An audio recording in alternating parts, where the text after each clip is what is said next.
Përshëndetje miq të FSHFTV, mirë se vini në shtëpinë e futbollit, ku si çdo të mërkur takohemi për të folur për terat më të fundit nga futbolli në vend. Ka qenë një javë intensive punimesh, kemi mbajtur asamblenë e përgjithshme zgjedhore të Federatës Shqiptare të Futbollit ditën e hënë, ndërkohë që do të diskutojmë patjetër edhe për paraqitjet e legionarëve si për herë me klubet e tyre, do të flasim edhe për javën 24 të Abisnet Superiore. Kam kënaqësinë të kem sot Emri Hicka, i rizgjedhur si pjesë e Komitetit Ekzekutiv të Federatës Shqiptare të Futbollit. Mirë se vjen dhe hera e parë që je në studio, më trego pak thjesht ndjesitë tua në lidhje me pasën e një televizioni në Federatën Shqiptare të Futbollit. Në radhë të parë dua të them që e kisha pritur ftesën çik më përpara që të jeti sigurt, domethënë. Kështu që jam shumë i kënaqur që jam sot këtu. FSHFTV është një projekt tek i cili kemi besuar shumë, që është në hapat e para, por që duket që ka shumë njerëz që janë të angazhuar me të, edhe ka filluar mendoj unë të bëhet edhe pjesë, sepse na thonë njerëzit, domethënë ka filluar të bëhet pjesë edhe e zakoneve të ndjekësve tash, sepse nuk mund të flitet më thjesht për telespektator në kohën kur jetojmë, kështu që nga kjo pikpamje jam ty fish i kënaqur që si thua kam marrë pjesë edhe unë i farmase në idejimin dhe në vënien në jetë të kësaj platforme që mendoj të bëhet shumë më interesante, gjithmonë në raport me gjithë interesin e madh që ka rreth futbollit, rreth kombëtarës, rreth gjithçka që lidhet me futbollin, siç e ke kuptuar dhe ti tash. Patjetër. Ardi Behari i shaj her pas here në studion tonë me analizat e tij shumë të mira në lidhje me kampionatin vendas, por edhe më tej. Përshëndetje Ardi, faleminderit. Dhe Florian Riza i përhershëm jon në shtëpinë e futbollit. Përshëndetje Flori. Përshëndetje. Javë interesante ka qenë kjo, apo jo? Me shumë angazhime dhe nga federata, po nga ana tjetër edhe shumë gjëra që na presin në vijim. Java filloi me atë eventin e jashtëzakonshëm që ndodh çdo 4 vjet në Federatën Shqiptare të Futbollit, ku të gjithë delegatët mbledhen për të votuar presidentin e Federatës Shqiptare të Futbollit dhe anëtarët e Komitetit Ekzekutiv. Dhe në këtë aspekt ne pam një unanimitet që diçka e rrallë në fjalë, por është shumë kompakte. Pra thjesht të jenë të gjithë bashkë këta figura kaq të mëdha të futbollit shqiptar, që përfaqësojnë klubet e futbollit shqiptar, shoqatat trajnare të futbollit shqiptar, votuan në mënyrë unanime për presidentin e Federatës Shqiptare të Futbollit dhe pas për anëtarët e Komitetit Ekzekutiv. Edhe unë dua që t'i falenderoj të gjithë për këtë pjesëmarrje dhe për këtë kompaktësi dhe unitet që kemi krijuar të gjithë bashkë në Komitetin e Futbollit. Në fakt ka qenë një event shumë i rëndësishëm në Federatën Shqiptare të Futbollit. Ditën e hënë është mbajtur asambleja e përgjithshme zgjedhore për të zgjedhur presidentin e Federatës Shqiptare të Futbollit, po ashtu edhe anëtarët e Komitetit Ekzekutiv. Kemi pasur një rikonfirmim të presidentit Armand Duka në krye të federatës, gjithashtu janë zgjedhur edhe anëtarët e rinj të Komitetit Ekzekutiv, disa emra të rinj që do të diskutojmë pak më vonë. Ndërkohë do të ndjekim fjalën e presidentit Duka gjatë asamblesë së përgjithshme zgjedhore dhe do të rikthehemi në studio për ta komentuar.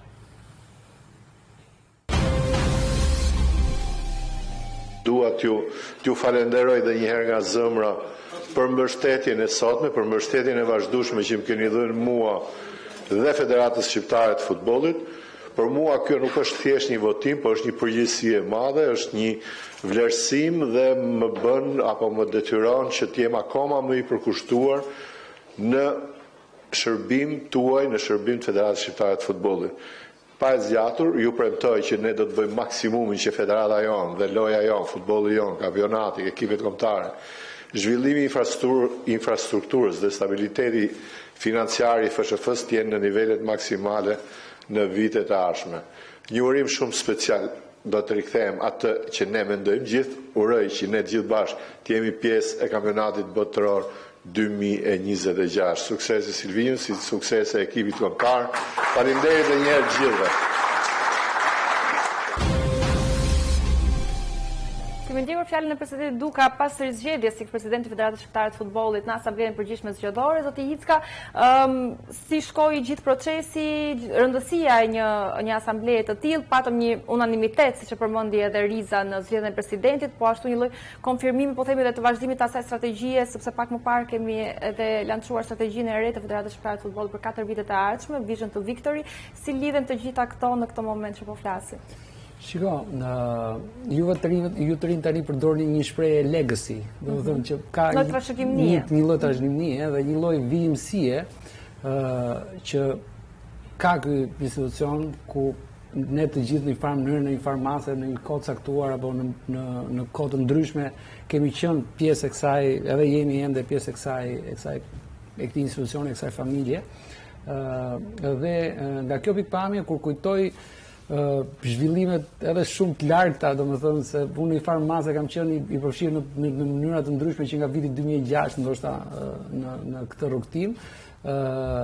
Kur kujtoj këtë gjë, jam shumë i kënaqur, edhe se thua ne kemi bërë për te futbollit, kemi bërë një gjë shumë të mirë, mendoj që për këtë, ndoshta për gjërat e tjera njerëzit mund të diskutojnë shumë gjëra për rezultatet, se sporti ka atë që ti mund përgatitesh sa duash në infrastrukturë, mund përgatitesh në çdo lloj forme financiare, institucionale, etj, por ndoshta rezultatet e fushës në ca ndeshje të caktuara nuk të vlerësojnë aq sa duhet ose aq sa e ke bërë përpjekje, sepse kështu është sporti, por një gjë e madhe që ne kemi bërë, ne kemi krijuar një institucion i cili vijon edhe më tutje, është një institucion që mbi të gjitha ka një merit që është e vështirë të gjendet në Shqipëri, edhe në botë, është i pavarur, është një institucion që ngrihet mbi këmbët e veta, funksionon vetë, është një makinë shumë e përsosur, mund ta them këtë, nuk ka pse t'i vi keq njeriu, nëse tregojmë pak, po them kështu, jo modest, por është një makinë e përsosur e cila ka ecur, ka bërë shumë rrugë edhe në momente ku kjo pavarësi dhe kjo të mbahesh mbi këmbët e veta ka qenë shumë në dyshim. Dhe sot që e kemi përsosur, si thua këtë makinë, jemi të kënaqur, edhe unë jam shumë i kënaqur, jam në mandatin e dytë, e konsideroj një vlerësim shumë të madh nga të gjithë ta njerëz që na besojnë, se në fundit janë të gjithë ta njerëz, ata kanë investime, domethënë të jetës tyre, të çdo forme, ne takojmë njerëz që kanë bërë sakrifica për ta mbajtur sportin e futbollit gjallë me vite, dhe kur ata të besojnë, edhe ti ndihesh që duhet të bësh diçka për ata njerëz, aq sa mund të bëjmë, aq sa mund të kuptojmë, urojmë të bëjmë sa më mirë që të kemi mundësi, aq sa mund të bëjmë, kështu që në këtë pikpamje jam shumë i kënaqur. Patjetër, do kthehemi pak më vonë tek ju për diskutuar një çështje shumë të rëndësishme që në fakt është diskutuar vazhdimisht lidhje me ligjin e sponsorizimit. Ndërkohë Behari, në fjalën e tij presidenti Duka përmendi dhe rëndësinë që do t'i jepet, i është dhënë dhe që do t'i jepet sigurisht në vazhdim zhvillimit të kampionatit, sigurisht me shpresë edhe ndoshta kualifikimin e kombëtares në botrorin e vitit 2026, zhvillimin infrastrukturor, si e komenton këtë gjë? Në fakt unë nuk habitem me unanimitetin e gjithë pjesëmarrësve, sepse kam folur veprat dhe arritjet në fakt të punës që është bërë në federatë dhe më së shumti edhe të presidentit, po ajo që më bëri shumë përshtypje ishte në fjala përshëndetëse e presidentit mbas zgjedhjes. Ishte shumë e shkurtër dhe kuptim plot në faktin që janë sinjale që premtime që nuk do ngelemi këtu, janë premtime që do të vazhdojmë më tej dhe jo vetëm te ajo pjesa e prekshme siç është rezultati, si tha Emri me shpresë të madhe për të marrë pjesë, por ç'është më tepër te ajo pjesa që është e padukshme për masën e gjerë, te pjesa e infrastrukturës, e projekteve, aq më tepër ndryshimi i strategjisë për 4 vitet e ardhshme, bashkuar me fjalën përshëndetëse të presidentit, shumë e shkurtër dhe kuptim plot, tregon që do të ketë po themi punë jo të vazhdueshme, por punë shumë intensive për institucionin, për federatë. Ka një fjalë aty që presidenti shprehimisht thotë, jemi në shërbim. Ne do të shërbejmë. Në fakt duket sikur ti je zgjedhur për të drejtuar, sepse që është president, që është antar i komitetit ekzekutiv, që është komisioni ekzekutiv, por ne jemi në shërbim. Me presidenti e përçon pastaj fjalën të gjithë njerëzit, organigrama e federatës. Pra secili nga ne, sipas presidentit i parë, secili nga ne poshtë, do të jetë në shërbim të gjithë komitetit të futbollit për të rritur për ditë të gjithë parametrat të cilat futbolli ka, pra qoftë lojtarët, qoftë arbitrat, qoftë zyrtarët, qoftë terrenet, qoftë financat, promovimin, pra çdo gjë që lidhet me futbollin, ne do të jemi në shërbim. Duke folur për rritjen e parametrave pikërisht Flori, në fakt ministri Gonxha në fjalimin e tij në asamble përmendi diçka në lidhje me ligjin e sponsorizimit. Në fakt është një ligj i kërkuar fillimisht më së shumti le të themi nga presidenti Duka, nga aktorët e sportit po themi në Shqipëri, po nga ana tjetër në çfarë faze janë edhe ku mund të shkojë, deri kur mund të konkretizohet? ligji i sponsorizimeve ose si thua bërja një ligj të ri për sponsorizime, për të krijuar një skemë të re financiare dhe ligjore për sponsorizimin, që është diçka që i ka munguar shumë sportit shqiptar. Është vërtet një betejë që ne kemi çuar përpara me siguri, për shumë vitesh, po me siguri në 6-7 vitet e fundit shumë herë kemi ngritur zërin ose aq herë sa kemi mundur. Ju mund ta shikoni edhe në daljet e anëtarëve të komitetit ekzekutiv dhe në daljet e gjithë pothuajse të përhershme të presidentit Duka, ka patur gjithmonë po themi një kapitull apo një kre për çështjen e ligjit të sponsorizimeve, sepse është një nevojë shumë e madhe. Mund të them se nuk dua të dukem, po kemi punuar shumë për këtë gjë, sepse kemi punuar shumë, jo sepse aty ka shumë punë për të bërë, po kemi punuar në shumë variante sipas, po themi, humoreve se kjo është një gjë që nuk mund të bëhet vetëm nga ne, kjo do bëhet, kjo nëse do bëhet, humoreve politike do thua. Po i quajmë kështu humoreve politike, kështu që e kemi prishur shumë herë, e kemi ndrequr shumë herë, jemi lodhur shumë herë për treguar avantazhet e një skeme të caktuar apo dizavantazhet e një skeme të caktuar, pse kërkojmë një zgjidhje të caktuar apo pse nuk jemi dakord me një zgjidhje tjetër. Pra kemi bërë shumë përpjekje nga kjo pikpamje. Ajo që mund të them me siguri është që prej rreth një muaj e gjysmë, jam dëshmitar dhe këtë e them me kënaqësi, ashtu siç kam thënë pa frikë edhe kur nuk kemi patur partneritet të mirë, që kemi një partneritet të mirë me Ministrin e Turizmit, Kulturës dhe Sporteve, zotin Gonxhia, i cili duket një promotor gjithashtu edhe ai i këtij ligji. Ai dhe unë përgëzboj për këtë, domethënë e sheh dhe në një përmas më të madhe përtej sportit, sepse me siguri që kjo nuk është një çështje që i përket vetëm sportit, ka dhe shumë fusha të tjera të jetës shoqërore, arti, kultura, inovacioni, rinia, etj. Pra ka shumë aspekte ku ligji i sponsorizimeve mund të jetë një efekt shumë mirëbërës.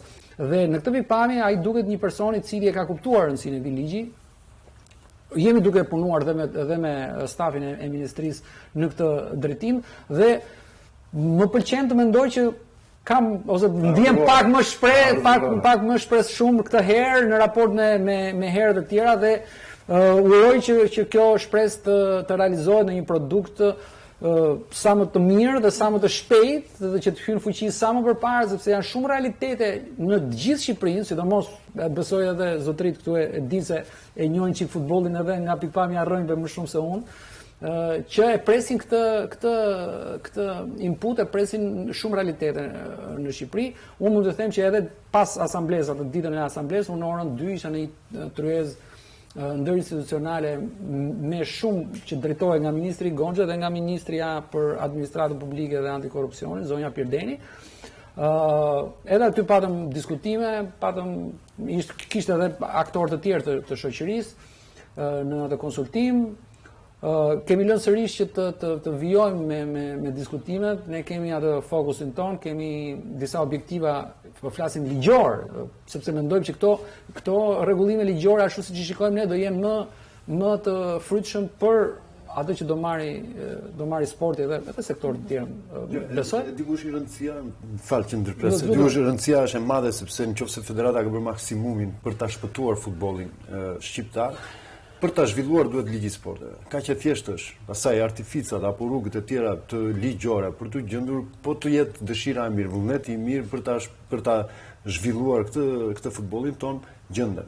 Unë prandaj jam po them pak po jam shpres shumë këtë herë, domethënë se shoh një ndryshim në qasjen nga ana e ministrisë. Ky ndryshim ekziston se ne dim shumë mirë se çka ndodh para 7 vjetëve kanë qenë flamurdhar disa personazhe publik politik, të cilët nuk e çonin dot në përmend që mund të ketë një ligj sponsorizimi. Pra si thosh që dilin e flamurdhor për të thënë që jo, nuk duhet. Ndërkohë që Kosova e ka jetuar në shumë vite dhe po i vjen benefitet le të themi. Dhe të gjitha sukseset që arrin në sport, detyrimisht që kanë një përqindje shumë të lartë të ligjit sponsorizimit. Se ndryshe si do luajë sport, mirë ne që arritëm ta shpëtojmë si thot Beari futbollit dhe po e mbajmë me thonjë. Po sportet e tjera që po zhduken. Kjo është e vërtetë e madhe. Se ka shumë sporte tani, unë bëj pjesë tek lojtarët, tek sportistët e një klubi shumë sportësh. Nga vitin 85 deri në 91.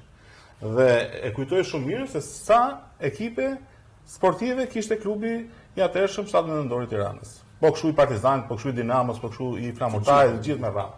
Tani ti të zhdukesh sportet për shkak të një ligji sponsorizimi, çfarë sponsorizimi? Ajo është gjë më e thjeshtë për të bërë. Po thash, ka pasur nga këta flamurtarë që shkonin te kryeministri dhe pastaj grinin këto teoritë. Më erdhi keq, më fal Riza, më erdhi keq atë ditë në atë tryezë nga komuniteti i sportit isha vetëm unë. Domethënë kjo, por nuk dua ta përsëris për hir të përsëritjes, por shoh që ministri Gonxha më duket një njeri dhe stafi i tij kuptohet që e ka kuptuar rëndësinë e kësaj gjëje dhe për këtë sepse shoh që është interaktiv, e ngrë zërin dhe urojnë që të ketë ndryshuar vërtet edhe rezultati. Luan në 2-3 javë futboll, nuk e di, nga forma fizike do ishte dyshim. Dhe duhet të bjerë pak përpara se të veshi këpucët prapë se mund të rrezikoj, domethënë. Por nga ky toni dhe nga forma e debatit më duk në formë, kështu që ne na intereson kjo pjesë tani. Vullneti i mirë për gjërat mira për futbollin është e rëndësishme. Faleminderit Envi për shpjegimin. Fakt sepse është pak e keq kuptuar her pas here ligji i sponsorizimit dhe duhet që edhe audienca të jetë e qartë në lidhje me atë çfarë mund të përfitojë në fakt edhe shoqëria shqiptare në këtë aspekt. Ndërkohë një tjetër mik i veçantë i ftuar në Asamblenë e Përgjithshme Zgjedhore të Federatës Shqiptare të Futbollit ishte Gabriele Gravina, presidenti i Federatës Italiane të Futbollit, po ashtu njëkohësisht edhe zëvendës presidenti i UEFA-s, i cili mbajti një fjalë përshëndetje që do ta ndjekim dhe ta komentojmë kur kthehemi në studio.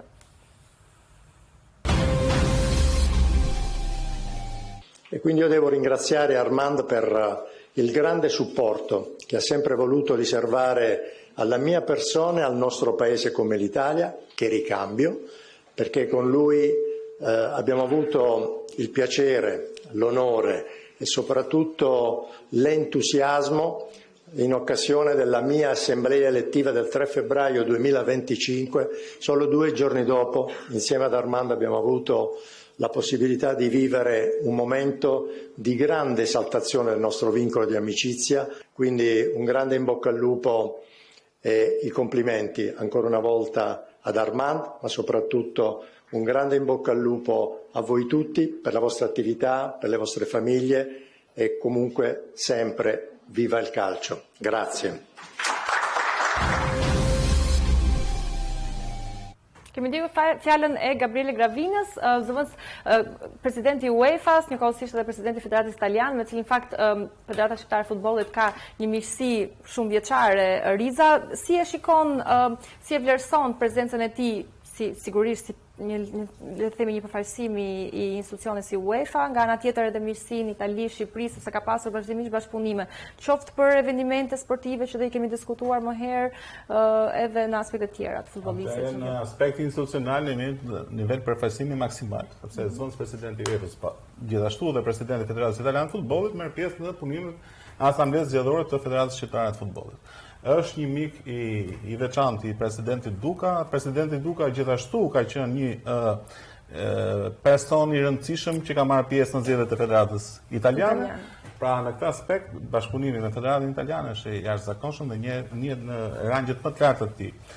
Kemi siguruar për mbi të gjitha që lojtarët shqiptarë të luajnë si absolutisht avantazhi jashtëzakonshëm. Si italian.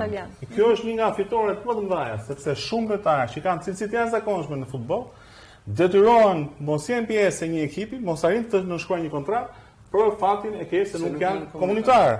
Pra kjo është një nga rritjet madhështore që ka arritur Shqipëria dhe Italia me përfitimin e Shqipërisë. Në aspektet e tjera, pastaj kemi këto shkëmbimet e vazhdueshme për sa i përket edukimit. Figurat e rëndësishme të futbollit italian kanë ardhur dhe kanë marrë pjesë në të gjitha kurset që ne zhvillojmë në Federatën Shqiptare të Futbollit, duke dhënë një ndihmë të jashtëzakonshme. Në këtë aspekt, neve mbetemi miq të përhershëm të Federatës Shqiptare Italiane. Mos harro që për shumë vite dhe ne kemi pasur trajnera italianë në drejtimin e ekipit tonë kombëtar. Kemi një temperament të përafërt për sa i përket futbollit me Italinë. E gjithashtu kemi një numër të jashtëzakonshëm lojtarësh, të cilët kanë lindur, jetojnë në Itali, por sepse kemi kështu që në gjithë këto, në gjithë gjëra, në aspektin personal e kam shoqëruar një herë presidentin italian nga rinjasit drejt FSHF-s dhe mund të them që është një nga njerëzit më simpatik që kam takuar. Duke qenë jetë gjatë pothuajse në këtë me futbollin, kemi jetuar me futbollin dhe ne i kemi parë nga fillimi dhe deri sot edhe këto vizitat, edhe kur fitojmë para, edhe fjalimet e tyre përshëndetse.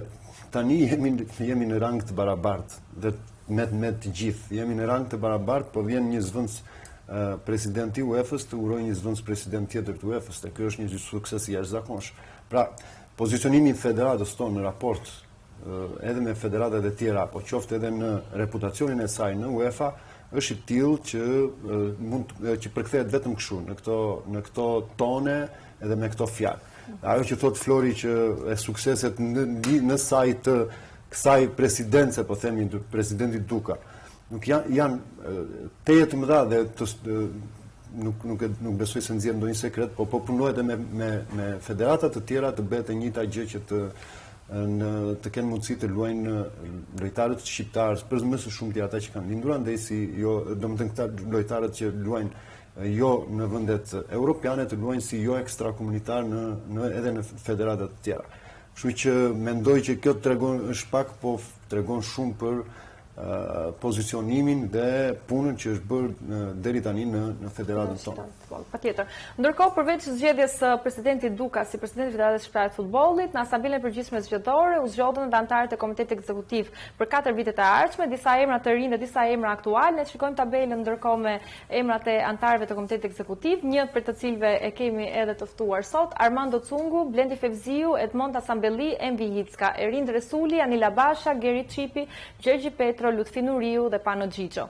Emra të rinj, emra që rikonfirmohen. Envi, si shikon po themi kolegët e rinj të cilët do t'i bashkohen KS? Nga kolegët e rinj, po themi, ata që njoh realisht janë Erind Resuli dhe zoti Asambelliu, ish presidenti i Durrësit. Të tjerët i njoh ndoshta në distancë ose në po, ky është një institucion, ky Komiteti Ekzekutiv, që ka nevojë për inpute nga shumë dimensione, sepse siç biseduam deri tani dhe si ky institucion ka shumë dimensione, ka një dimension, po themi, të diplomacisë që po flisim deri tani, ka një dimension juridik, regulator etj, ka një dimension të marrëdhënieve me publikun, e kështu me radhë, tani që mos i dimensionin human mos harrojmë se sot kemi dhuruar gjak. Po. Federata Shqiptare e Futbollit ka mbajtur një fushatë të rëndësishme në bashkëpunim me Kryqin e Kuq për dhuruar gjak, ku fakti janë bashkuar shumë anëtarë të Federatës Shqiptare të Futbollit, po ashtu edhe stafi teknik i kombëtar. Mos më pas keni thënë se do e kisha bërë dhe unë kam bërë edhe më përpara. Një në kohë ende. Pas emisionit mos kishe. Mbas emisionit. Edhe në këtë kuptim ka nevojë gjithmonë për si thua prurje për energji të reja. Janë larguar njerëz për cilët unë kam konsiderat shumë të veçantë, sepse kam punuar me ta, kam patur edhe raporte njerëzore shumë, edhe i kam edhe sot e gjithë ditën, edhe do t'i kem gjithmonë, raporte njerëzore shumë të admirueshme, edhe dua ta them këtë gjë. Por në gjithë shka, në çdo aspekt të jetës ka diçka që nis, ka diçka që përfundon, ka diçka që ndryshon. Dinamika e këtij institucioni ndoshta i kërkon këto gjëra dhe urojmë që edhe unë po them apo të tjerë që janë konfirmuar, urojmë që të bëjmë diçka më mirë se ç'bëm deri dje. Urojmë që edhe këta njerëz të bëjnë diçka më shumë për të qëllimet përbashkëta që kemi të gjithë. Dhe ky është vetëm arsye pse këto gjëra duhet të ndodhin, domethënë gjithçka është në lëvizje. Bota sot është bërë shumë komplekse, edhe duhet jemi siç kemi qenë mendoj deri më sot në lartësinë e sfidave që kemi patur, duhet vijojmë të jemi në lartësinë e sfidave që na presin përpara. Po, patjetër. Ndërkohë Riza, emra sportiv, emra dhe larg sportit. Geri Çipi, ish lojtari kombëtarës, Rind Resuli, trajneri kombëtarës së futsallit aktualisht, Armando Cungu me shumë eksperiencë në trajningun shqiptar. Dhe lojtari i futsallit, Zveni Fevziu ndërkohë nga mediat, sepse kemi folur edhe për rëndësinë e komunikimit dhe të medias në futboll. Nga ana tjetër, Edmonda Sambelli me shumë eksperiencë në drejtimin e një klubi historik si Teuta. Një miks interesant në këtë mandatin e rinë, 4 vjeçare në ardhshëm. Po, unë mendoj, po të sin gjë tillë, më vjen dhe mua shumë keq për ata që nuk janë më pjesë e komitetit ekzekutiv, siç është Abdyl Kuriu, siç është zënës president Dervishi, apo dhe Ervin Cenallaj, që ka një kontribut të jashtëzakonshëm në zhvillimin e futbollit, sidomos për Ylli Çekiçi nga Kokradeci, megjithatë këto janë zgjedhje, dhe dikush ndoshta nuk do të jetë pjesë e komitetit ekzekutiv. Unë mendoj që të gjithë të ardhurit pastaj përbëhen ata në fushat e tyre janë njerëz të specializuar dhe profesionistë të vërtet, qoftë në media, siç thatë ju për zotin Fevziu, por profesionistë të fushës si Geri Çipi në futboll, Armando Cungu futboll dhe futbollistët trajner, apo Rind Resuli futboll, futsalli, lojtar futsalli, presidenti i futsallit Tiranës dhe tani ekipit kombëtar. Nuk e di nëse harrova dikë se s'ka që do kujtohet megjithatë, unë mendoj që sa më nga disa fusha të ndryshme të jenë antarët e komitetit ekzekutiv, aq më i larmishëm është edhe e gjithë ajo çfarë sjellin ata në këtë vendimarrje në futbollin shqiptar. A kemi nevojë në futboll për të gjithë, sepse çdo kush që luan futboll, çdo kush që është pranë Federatës Shqiptare të Futbollit ndihmon në përmirësimin e futbollit në përgjithësi, por detyrimisht që duam që edhe në këtë komitetin ekzekutiv tonë, ti kemi nga fusha ndryshme, njerëz special, por dhe profesionistë të zot. Patjetër. Mbyllim këtu diskutimin për Asamblenë e Përgjithshme Zgjedhore të Federatës Shqiptare të Futbollit, do të shkëputemi për një hapësirë publicitare dhe do të kthehemi të flasim për lojtarët e kombëtarës dhe ABC superiore.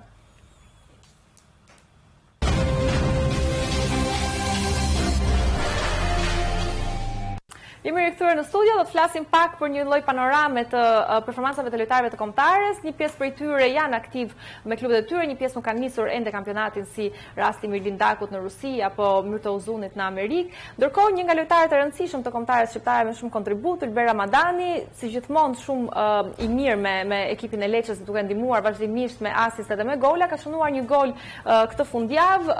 Ardi, lojtar i rëndësishëm me një grind fantastike, ndërkohë që tregon që realisht meriton të jetë stabil tek ekipi i Leçës dhe në fakt e ka provuar që e ka ndihmuar shumë.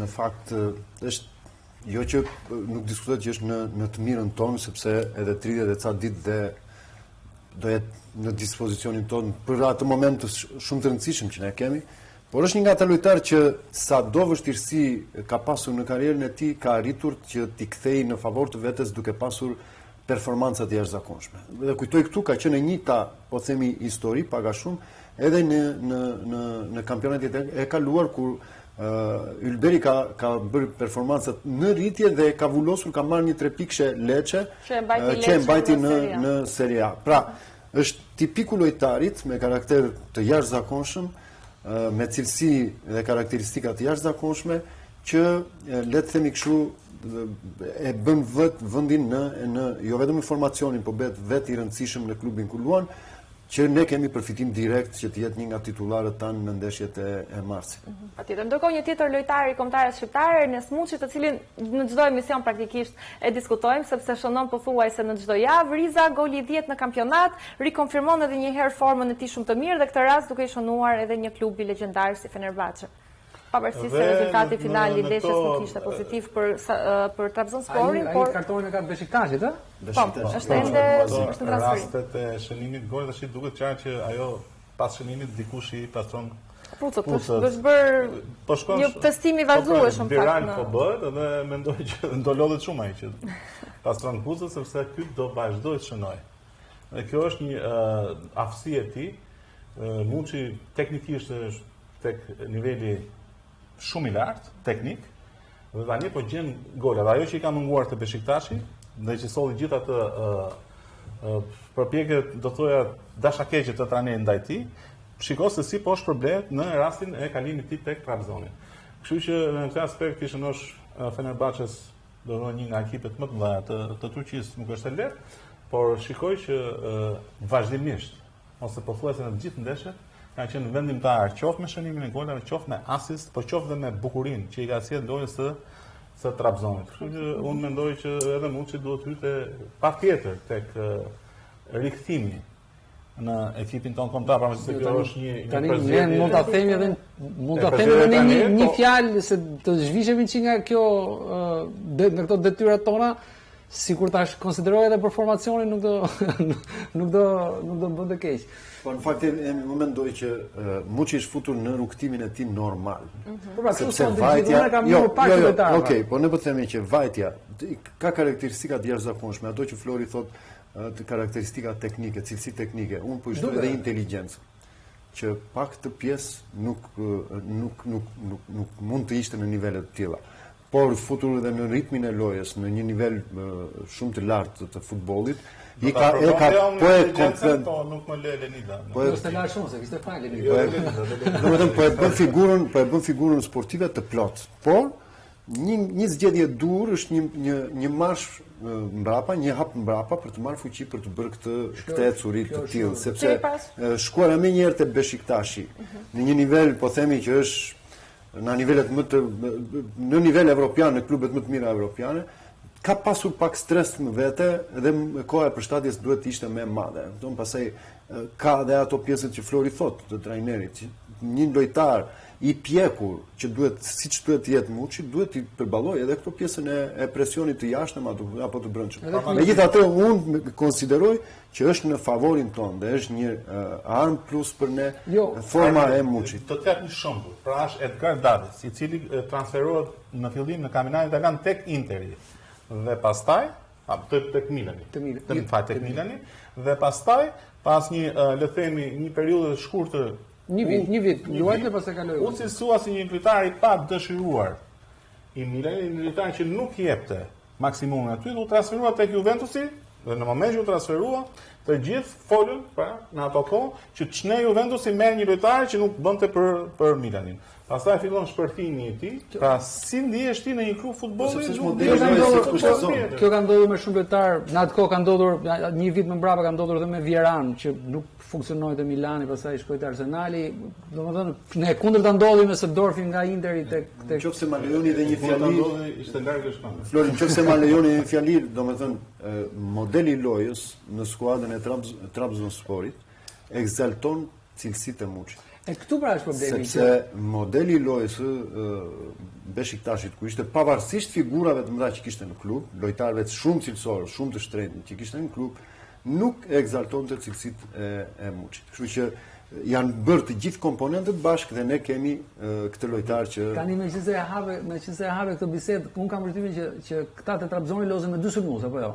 Dhe këtu ky është një çiksi më i lirë, se unë mendoj unë domethënë nëse po zgjas një çik të punën e Muçit sepse po m'pëlqen jashtë masë shumë, domethënë sepse edhe më duket sikur ne në kombëtare nuk kemi një lojtar të ngjashëm me të. Mirë, dakor, por një lojtar të ngjashëm me të, ne sikur nuk para e kemi, se ky më duket shumë i zoti edhe në ato zonat e ngushta, edhe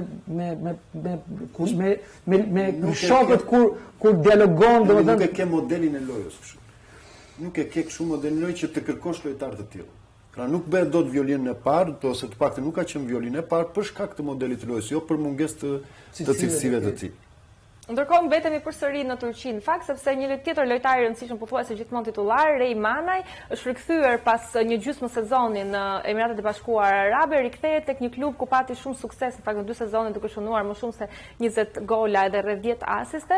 Është rikthyer tek Sivasspori, që në fakt është në ligën e parë turke, lufton për të ngjitur në Superligën turke ose për të krijuar le të themi një lloj pozicionimi të mirë. Rikthehet me 2 gola, Ardi si e shikon këtë rikthimin e Manajt në Turqi? Po në fakt më shumë se golat, të Rej më pëlqen që është në, domethënë, dhe këtu është interesi jon, se e lidh çdo gjë me interesin e ndeshjeve të marsit, për anën psikologjike të tij.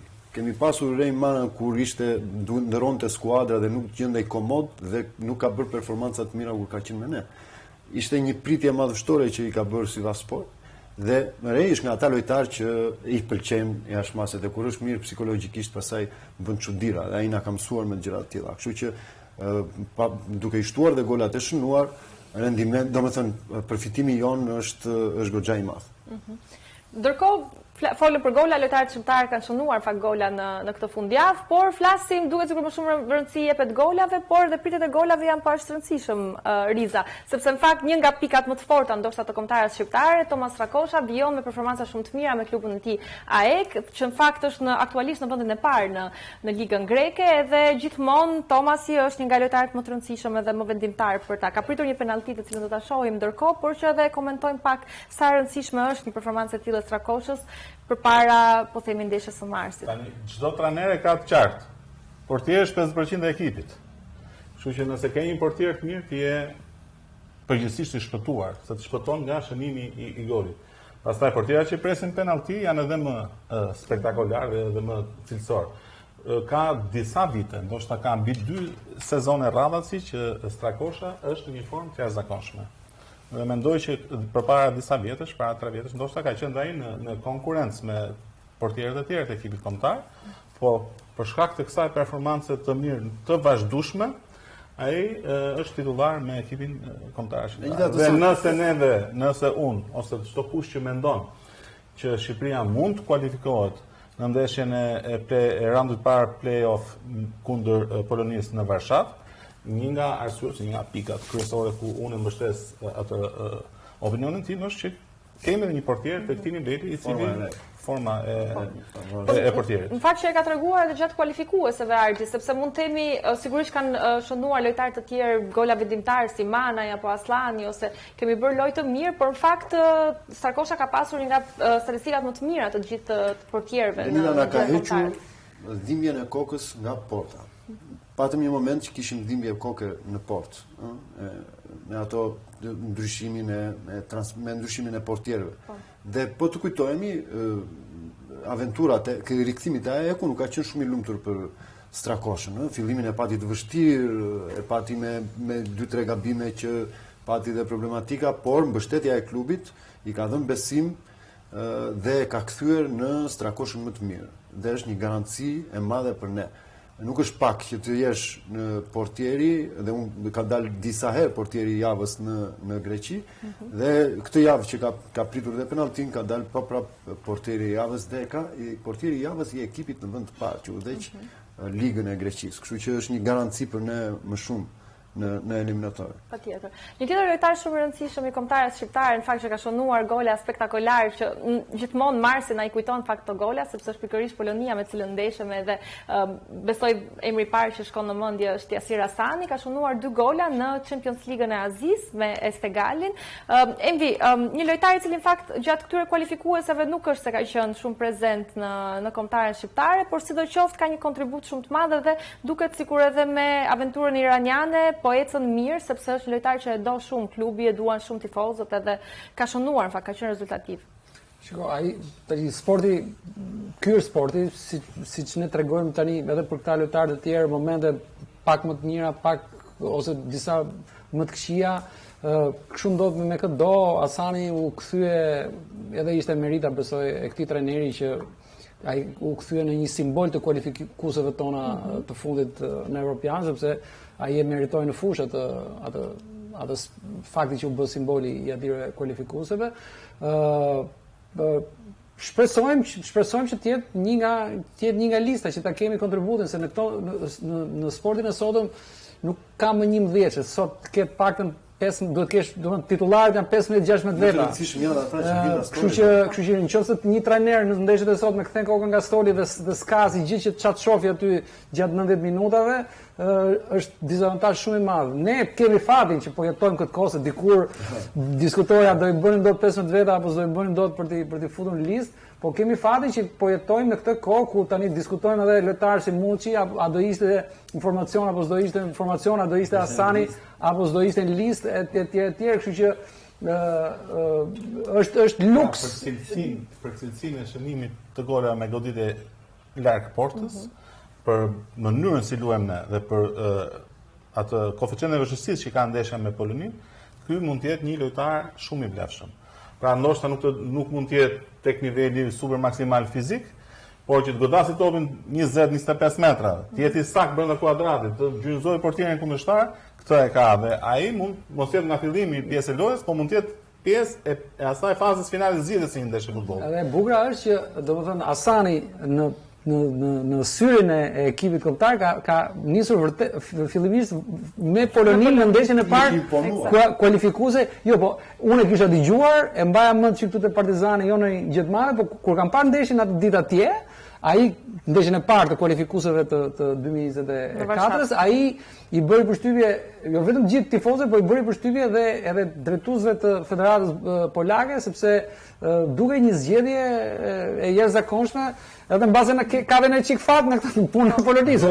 Shiko, Hasani është lojtar i ekipeve kombëtare të Shqipërisë, domethënë ka qenë aktivizuar vazhdimisht këtu me. Po, jo të moshave në të rriturit nuk ka qenë ka munguar. Ishte në bastet kryesorë që Silvinio fitoi në raport me një lojtar, sepse edhe kjo ka të bëjë me modelin e lojës që përshtat ai, me lojtarin që futet nga brenda dhe goditin nga Po brenda. është inflacionuar në krahun e djathtë një lojtar që luan me këmbë. Po është bërë çik inflacion, do të them kthehemi nga futbolli i vjetër çik. Ka ndryshime, prapë. Ti që ka ato gjëra vjetra. Po, patjetër. Ndërkohë mbyllim këtu diskutimin me legionarët, për cilët do të flasim sigurisht edhe javën tjetër, dhe fokusohemi tek java 24 e A-bis në superiore. Ka pasur përballje shumë interesante, dy ndeshje shumë të rëndësishme, në fakt ajo derbit të kryeqytetit, po ashtu edhe ndeshja e Vllaznisë për cilën folëm pak edhe javën e kaluar, duke qenë se ishte 107 dhjetori. Ndërkohë shikojmë rezultatet e javës 24, Vora Egnatia 1-1, Teuta Bylis 2-1, Partizani Tirana 2-0, Dinamo City Flamurtari 1-1 dhe Vllaznia Elbasani 2-1. Shikojmë pak edhe tabelën e renditjes aktuale të javës 24. Vllaznia është në vendin e parë me 48 pikë, Egnatia ndjekur nga Egnatia me 43 pikë, Elbasani 42 pikë dhe Dinamo City me 36 pikë, pra plotsojmë po themi Final Four-in aktual, ndërkohë që është afruar edhe Partizani me 33 pikë në zonën Final Four. Bylis në vendin e fundit me 20 pikë, në tjetër nivel pikësh me Flamurtarin dhe Tirana me 21 pikë në vendin e 8. Fillimisht do të ndjekim një kronikë të përgatitur nga kolegu Ronaldo Sinani dhe do të kthehemi për të komentuar javën 24 të A-bis superiore.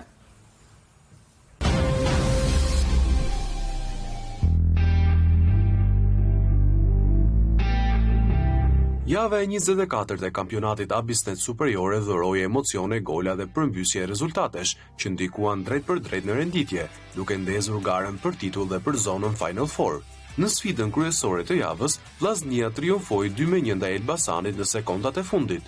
Golat e balajt dhe realizimi i dodajt në fundin e takimit i dhanë shkodranëve fitoren e 7 rallazi dhe me 48 pikë kryesin në renditjen, duke krijuar shkëputje prej 5 pikësh nga Egnatia e vendit të dytë. Derbi i kryeqytetit foli për Partizanin, të kuq në poshtën 2-0 Tiranën dhe rihapën plotësisht garën për Final Four. 2 gola në pjesën e parë nga Sidi B dhe Iskandarli mjaftuan Partizanit për të mundur Tiranën, dhe tashmë të kuq janë vetëm 3 pikë larg vendit të katërt që mbahet nga Dinamo City. Blut e kryeqytetit nuk shkuan më shumë se barazimi 1-1 ndaj Flamurtarit, duke marrë vetëm 1 pikë në një duel të fortë dhe me ritëm të lartë. Kjo ishte java e 6 rallazi për Dinamon që nuk njeh fitore në kampionat. Vora dhe Egnatia ndan pikët pas barazimit 1-1 në Vor, pas golit të Fernandos me 11 metrësh, të zotët e shtëpisë barazuan në fund me Kasallën. Egnatia shpërderoi një rast të artë për të marrë 3 pikë të rëndësishme, ndërsa thellohet diferenca me vendin e parë. Në stadiumin Niko Dovana, Teuta triumfoi me përmbysje 2-1 ndaj Bylisit dhe u rikthye te suksesi pas një periudhe të vështirë. 3 pikë të rëndësishme për Dursakët, që numërojnë 30 pikë, 3 më pak se Partizani i vendit të 5.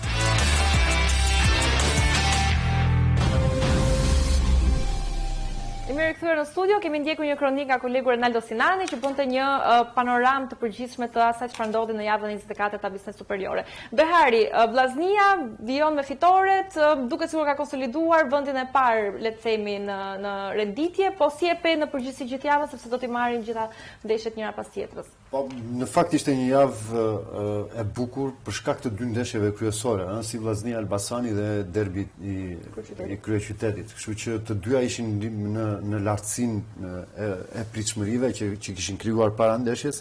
E sigurisht me një Vllazni që unë kam të thënë që është një Vllazni me një kontingjent lojtarësh shumë të mirë, me role të dubluara, një vllazni që është më kryesorja, është denatyruar në funksion të objektivit që ka.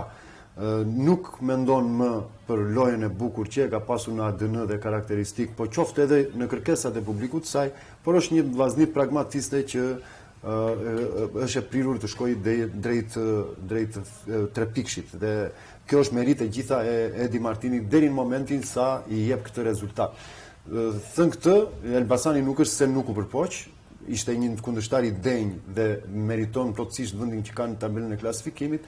Pati rastet e tij, prodhoi më shumë lojë se vllaznia, por nuk i shfrytëzoi dot pjesën e rasteve që krijoi dhe e pësojnë në një mungesë vëmendje në fundin e ndeshjes me realizimin e Dodajt që edhe një rikthimi i tij është një armë plus për vllaznin në rrugën drejt titullit kampion. Envi, si e shikon pozicionimin e vllaznisë aktualisht? Të vit duket sikur është më bindshëm, le të themi, në garën për titull. Shiko, deri në këtë fazë tani se kanë çik rëndësi edhe ato metrat e fundit, domethënë vitet e tjera kemi pasur një formulë tjetër, si vjet do kemi një formulë tjetër, prapë që ka, domethënë ka një garë tjetër brenda garës, sido qoftë, sepse pikët do përgjysmohen.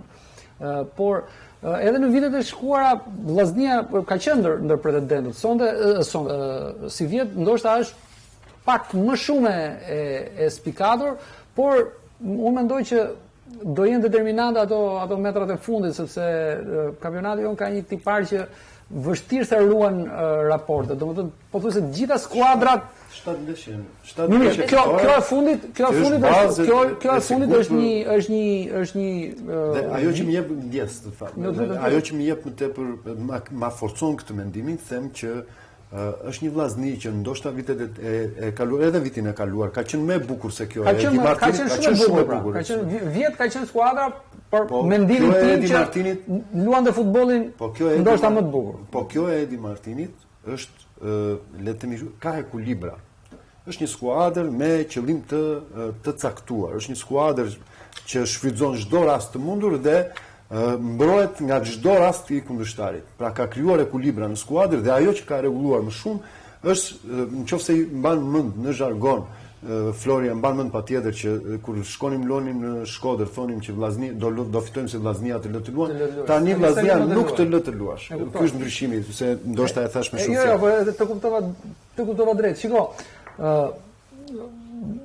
tani që prap do ruhet ideja e grupit në fazën finale, unë mendoj që janë skuadra me cilësi të pakën për aq sa mund të gjykoj unë tani, domethënë edhe Ignatia edhe Dinamo janë skuadra që kanë cilësi si skuadra. Dhe në këto ndeshjet e fundit, unë jam dakord me këtë idenë e rezultatit. Në ndeshjet e fundit, domethënë ajo kush mund të ketë pak stof më të mirë teknik, mendoj unë që do ta bëj disi diferencë, sepse do janë ndeshje që do jenë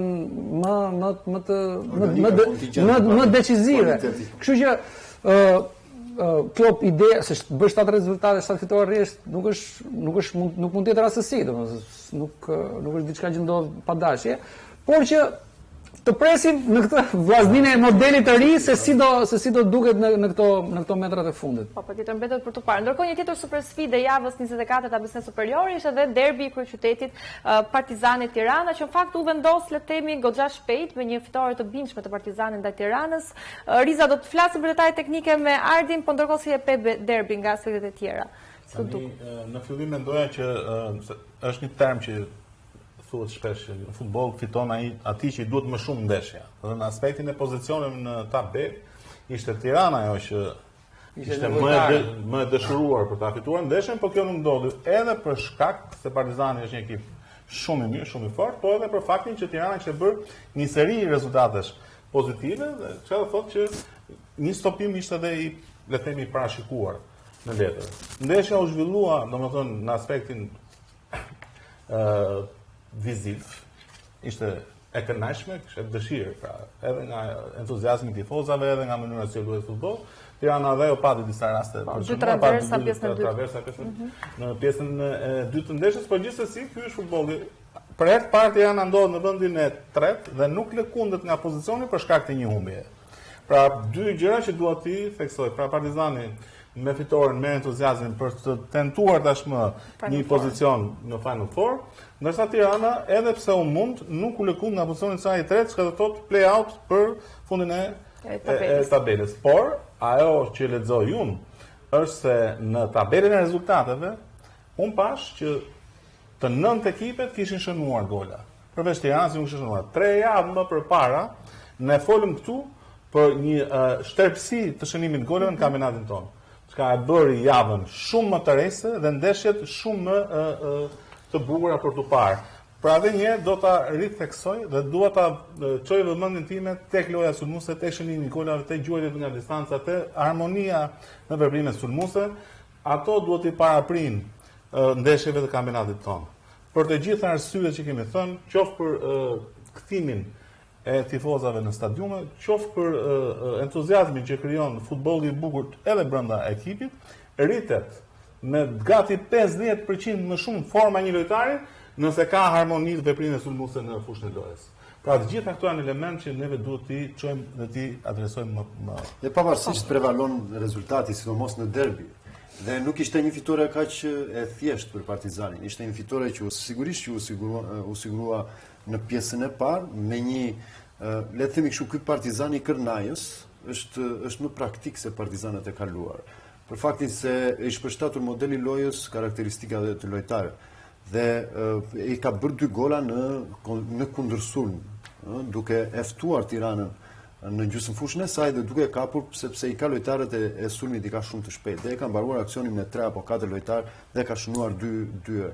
Krejt e kundërta ndodhi në pjesën e dytë, një tërheqje pak më shumë se ç'duhej e Partizanit dhe një ndryshim taktik i Tiranës bëri që Tirana jo se nuk ishte prodhuar lojë pjesën e parë, por nuk ishte qenë e rrezikshme në metrat e fundit dhe u bë të jetë e rrezikshme në pjesën e dytë në metrat e fundit. Mendoj që fati, shansi i atyre 2-3 shtyllave sa që 2, po ishin 3, në fakt një nuk ishte në kronik dhe bën që të ishte ky rezultat, se në moment që hape loja edhe 2-1, Partizani mendoi që do kishte probleme në pjesën e dytë. Ndërkohë një tjetër ndeshje e rëndësishme e javës 24 të Abisnet Superiore ishte edhe Teuta ndaj Bylisit, fitoria e Teutës ndaj Bylisit, pak me përmbysje dhe me një gol të shënuar nga Blerim Kotobelli, i cili në fakt pati një moment të vështirë në jetën e tij, duke qenë se kishte humbur babain pak më parë dhe me rikthimin e tij në fushë shënoi edhe një gol i cili në fakt u shpall edhe goli më i bukur i javës në atë rast. Si e shikon këtë lloj inkuadrimi Envi? Një moment i vështirë emocional, folëm pak për aspektin psikologjik edhe më herët tek rëndësia që aspekti psikologjik ka tek lojtarët. Një kuadrim në loje dhe... Pas edhe unë atë moment që ai djali tregon nga qielli edhe... Kjo është ato modelet e jetës, është me fat se thua për këta njerëz që i japin edhe kënaqësi, na japin të gjithëve kënaqësi, i japin publikut kënaqësi që të kenë mundësi të bëjnë edhe një përkujtim të tillë, sepse kjo nuk është vetëm lojë fizike, kjo është edhe lojë psikologjike dhe kur del në fushë po themi për ata është profesion, por që kjo është zbavitje, domethënë kur del në fushë në një fushë apo në një skenë për të zbavitur dhe brenda teje ke disa ndjenja që ndoshta nuk janë të zbavitshme, por janë përkundër dhe janë të zymta në një farë mase për humbjen e njerëzve, kur ndoshta çlirohen në këtë moment që arrin të bëjnë një gjë të bukur siç është goli, që është kulmi i futbollit. Në fakt Teuta ka qenë në fakt edhe me presidentin Asambelli, po edhe tani ngelet një familje madhe, ngelet një familje madhe për shkak po të kemi parasysh kur ndodhi fatkeqësia e Kotobellit, u mbajt 1 minutë heshtje dhe gjithë skuadra ka qenë në mbështetje të tij dhe te shënimi i golit kanë nxjerr fanellën e Blerimit dhe ju paraqit rasti po jo vetëm për golin në fakt, por edhe rikthimi i tij në skuadër dha një impakt tjetër sepse është një nga liderët e skuadrës, lojtari me shumë eksperiencë te ajo skuadër dhe fati i dha mundësinë që të kishte të dedikim dhe të përmbyllte po themi këtë histori në këtë mënyrë prekse, po edhe shumë domethënëse. Për të kthyer te ndeshja, ishte një ndeshje që filloi keq për Teutën, një ndeshje që Teuta e kishte detyrim për ta fituar pas 11 rezultateve pa fitore, ishte e detyruar ta fitonte, aq më tepër me një kundërshtar relativisht të lehtë, po themi në letër, se nuk ka kundërshtar të lehtë në Superligën shqiptare. Dhe i filloi me njëherë me problematika, me një gol të pësuar në goditje standard, por për fatin e mirë të saj, e barazoi rezultatin shumë shpejt dhe ndeshja shkoi në ato linja që ishte përgatitur dhe ishte një teut që i përafroi shumë fillimit të teutës së dobit, sepse bënte impresion të mirë lart te zona lart, kishte manovra të mira sulmuese dhe ajo që ndihej përveç tensionit të rezultatit ishte bindja dhe dëshira për ta fituar dhe normalisht erdhi një 3 pikëshe le të themi kështu më shumë se pikët në tabelën e klasifikimit ka pasur një impakt të anës psikologjike në skuadër që gradualisht e kish humbur besimin në vete. Po, ndërkohë dy ndeshjet e tjera të Abisnë Superior të javës 24 kanë prodhuar në fakt barazime. Egnatia barazon me Vorën, ndërkohë që Dinamo City barazon me Flamurtarin. Sikur e vështirëson pak edhe pozicionimin e Dinamo Cityt në këtë rast, nga ana tjetër Egnatia shkëputet me 5 pikë, Vllaznia shkëputet me 5 pikë nga Egnatia. Si i pe këto dy rezultate? Po, jo të mira. Besoj që Dinamo nuk po futet dot në ritmin e ekipeve që do të pretendojnë. Ndeshja e 6 pafitore në kampionat. Pikërisht, pra kjo bën sepse dhe tash e kuptoj Dajën pse kërkonte me ngul sulmues gjatë muajit janar, ku ishte edhe dritarja e hapur për regjistrimin e lojtarëve. Ndoshta s'kan arritur që nuk kanë qenë në atë momentin e dur për të marrë një sulmues të mirë, kjo është një mangësi ndoshta, por do të detyrohesh që të modifikosh, të përshtatësh lojtarë të tjerë, të gjesh mënyra të tjera loje për të arritur tek shënimi i golit, se edhe shënimi i golit është një rëndësi e veçantë. Kjo është arsye pse nuk ka fituar dot ndeshjet. Ndoshta Egnatia ndoshta pavarësisht se shkëputet Vllaznia, shiko, po t'i kthehemi në vëmendje në kampionatit të parë kur u kalua me skemën e Final Fourit, Egnatia deri në fund të kampionatit ishte vendi i parë e distancuar me pikë nga tjera dhe e reflektoi këtë edhe gjatë ndeshjeve të Final Fourit. Pra u shpall kampionë. Ndoshta është momenti që nuk duhet, pra nëse do të jetë edhe një herë Egnatia konkurrente e fortë e Vllaznisë, do jetë besoj. Po, duhet jetë. Mendoj që do jetë.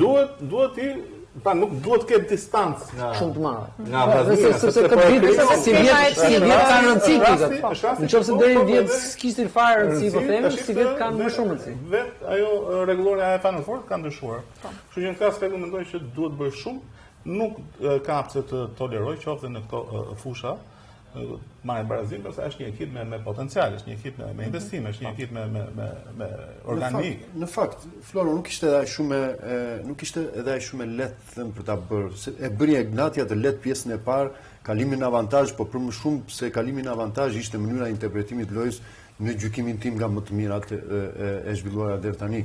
Tërheqja në pjesën e dytë dhe tërheqja pak më shumë se ç'duhej, le të themi kështu, por edhe presioni që Vora bëri, një ekip për tu respektuar, sepse ka element shumë të mirë brenda gjirit të saj, bëri që në një goditje standard të barazoj ky detyrë e Egnatia për të bërë ato që ju thot, është të vrasë ndeshjet, sidomos në ndeshjet të tilla kur i ka dominuar me përqindje të larta në gjithë komponentët e saj. Ndërkohë për ta mbyllur Ardi dhe me Dinamo City me Flamurtarin nga aspekti teknik? Po në fakt ishte një Flamurtar që mori një pikë shprese që ndihmon te vazhdimësia se sa në tabelën e klasifikimit. Por një Flamurtar ndryshe nga herët e tjera më racional. Më racional në faktin që e kishte ndërtuar mirë lojën kundrejt një Dinamoje që armën më kryesore të saj ka mbajtjen e topit në zotrim. E priti, le të themi kështu për mos folur me terma teknik, e priti skuadrën e Dinamos, i la terren dhe e kapi me kundërsulme dhe një nga ato kundërsulmet u mor një penalti që u realizua gol dhe aty filloi pastaj që të menaxhonte lojën. Dinamo në pjesën e dytë e ka arritur performancën dhe ritmin me ndryshimet që bëri Daja qoftë në taktike, po qoftë edhe në lojtar, arriti të barazonte, krijoi volum loje, arriti të barazonte, por nuk pati më shans për të kaluar në avantazh. Faleminderit Ardi, si gjithmonë me analizat e tij. Kemi ardhur në fund të programit për sot. Do të falenderoj Envi Hicka, Florian Riza, Ardi Behari për prezencën juaj sot. Ne do të shihemi të mërkurën tjetër, deri atëherë mirupafshim.